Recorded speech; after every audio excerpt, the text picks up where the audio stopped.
Welcome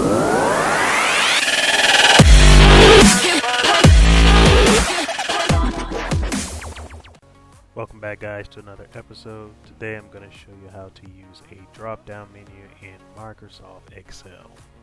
So first thing we want to do, you want to go ahead and go to the column where you want the drop-down to be. You want to go up to your ribbon on your data tab. You want to go to data validation.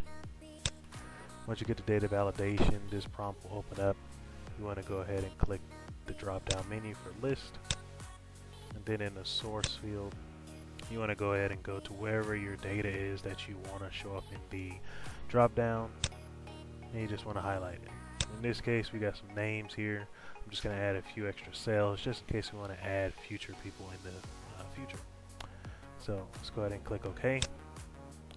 Now when we go back to our main screen, just click that drop down menu and we'll be able to select whoever we want from that list that we created, even the same person.